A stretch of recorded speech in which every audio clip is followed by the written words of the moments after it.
Hello welcome back to my channel स्वाक्स kitchen. आज मु आपण मानक पई गोटे एमती रेसिपी नै के आसी जोटा कि देखु देखु ही आपण मानक पाटी रे निहाती पानी आसी जिवो। तो आज रो रेसिपी होचे खासी मांस झोल, जोटा कि मु आपण मानक मात्र 20 मिनट भितर फटाफट बनै की देखेबी। तो आउ डेरी न करी चलंतु स्टार्ट करबा आज रो रेसिपी।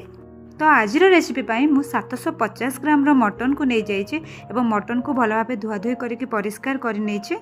देन मटन मेरिनेशन पाई एथिरे मु सोरिष तेल को यूज करिछि, आपण माने चाहे रिफाइंड ऑयल भी यूज करि परिबे। देन सेथिरे गोटे चम्मच हळदी गुंड एवं 2 ରୁ 3 चम्मच दही को आमे पके नबा। आपण माने चाहे लेंबू रो यूज भी करि परिबे।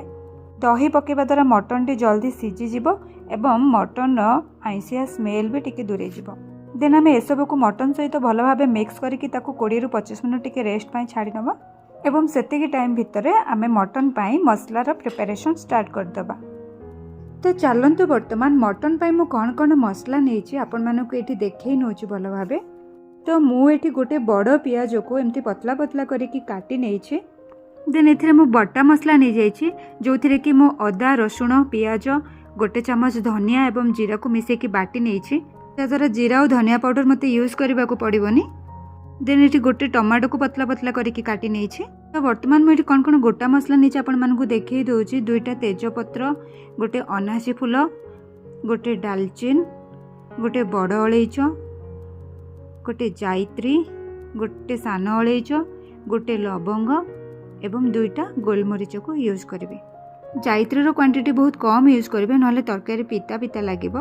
तो वर्तमान मु गैस रे गोटे प्रेशर कुकर बसई कि सेथिरे 2 ରୁ 3 चम्मच सोरिष तेल को नहीं जाउछि। देन तेल गरम हेबा परे सेथिरे गोटे छोट चम्मच चीनी पके देबा। चीनी पकेबा द्वारा तरकारी रो कलर बहुत बढ़िया आसी जिवो। चीनी वर्तमान ऊपर को उठी आसलाणी। आमे रखिथिबा बाकी सब गोटा मसला को एथिरे पकेई नबा। देन गोटा मसला सब 3 ରୁ 4 सेकंड टिके भाजी हे गला परे आमे काटी रखिथिबा पियाज को एथिरे पकेई नबा। पियाज 2 ରୁ 3 मिनट भाजी हे गला परे आमे काटी रखिथिबा टमाटो को सेथिरे पकेई नबा। देन टमाटो को एथिरे आमे टिके 2 मिनट फ्राई करि नबा। देन सेथिरे आमे गोटे चम्मच हळदी गुंड एवं 1 ରୁ 2 चम्मच लंका गुंड पकेई नबा। मु एथिरे more all time favourite pasta मसला को यूज करूछि, जोटा कि पूरा आधा चम्मच ही आपण माने पकेइबे। एटा को तो मु प्राय सबु रेसिपी रे यूज करे, मते बहुत बढ़िया लागे आरो टेस्ट एवं तरकारी रो कलर भी बहुत बढ़िया आसी जाए। एटा आपन पई ऑप्शनल अछि। तो वर्तमान आमे ए सब को टिके भलो भाबे मिसामिसी करके टिके घांटी नबा। देन आमे एथिरे बाटी रखिथिबा बटा मसला को पकेई नबा। मोर 750 ग्राम मटन पाई मु एठी 2 चम्मच बटा मसला को यूज करछि। देन मसला को टिके पितिपातिया सहायता रे भलो भाबे घांटी नबा। देन सेथिरे मु गोटे चम्मच मीट मसला पाउडर को यूज करिछि। देन जहाँ सब गोटा मसला को मु यूज करिछि तार पाउडर मो पाखे अवेलेबल थिला, तो आधा चम्मच तार पाउडर को पकेई नैछि एवं किछिटा कस्तूरी मेथी को आमे एथिरे पकेई नबा। देन आमे लो टू मीडियम फ्लेम रे ए सब मसला को टिके भलो भाबे कषि नबा।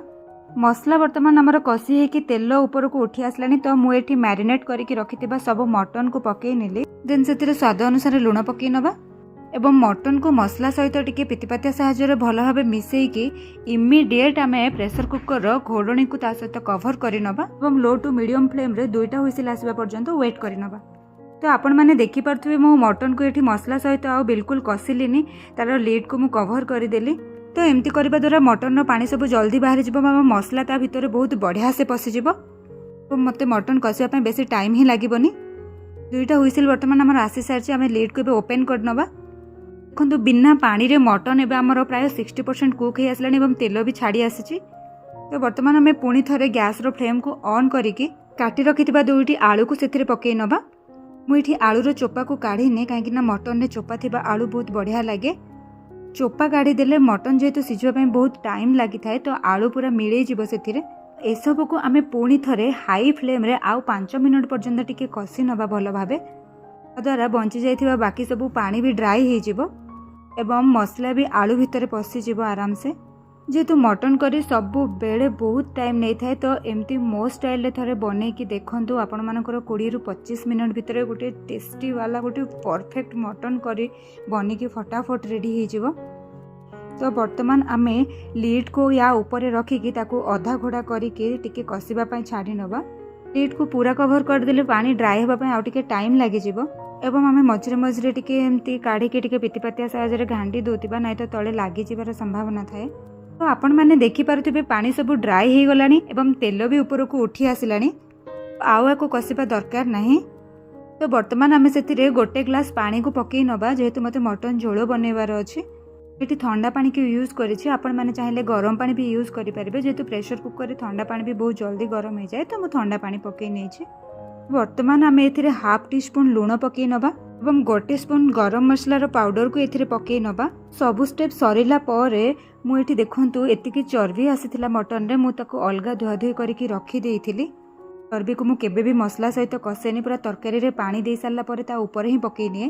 चर्बी को जदि आपण माने मटन कषिबा टाइम रे ही पकई नेबे ताले तरकारी ठंडा हला पर सेटा घिओ भली बसी जिवो। तो मु एमती लास्ट रे पकई निए। तो ऑप्शनल अछि, आपण को पसंद थिले पकेबे, नाही तो आपण डिस्कार्ड भी करि परिबे।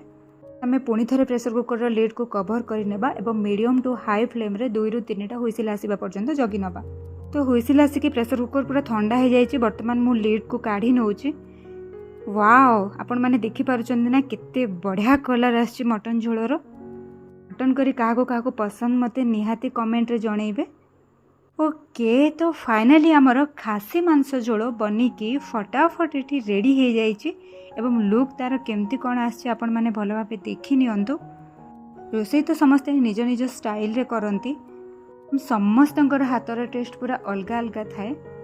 मो मटन करी को एमती वे रे ही करे, जद्वारा मते मटन करी करबा पई बहुत कम टाइम लागि थाए एवं बहुत टेस्टी भी बनी थाए मोर मटन करी। एवं मटन रे पड़िथिबा एही आलूर रोल तो पूरा पूरी नियारा। मटन झोल सहित ए आलू को चकटी के खाइले भारी मजा आसी थाए। हेले आलू आपण मानक पई पूरा ऑप्शनल अछि। जदि आपण मानक आलू पसंद नथिबो ताहाले आपण माने यूज न करि भी पारंती। तो आजिर मटन करीर प्रिपरेशन आपण मानक केमती लागिला मते कमेंट रे जणेबा को बिल्कुल भूलिबेनी एवं जदि भी मु किछि मिस करछि ताहाले मते कमेंट रे निहाती जणेबे।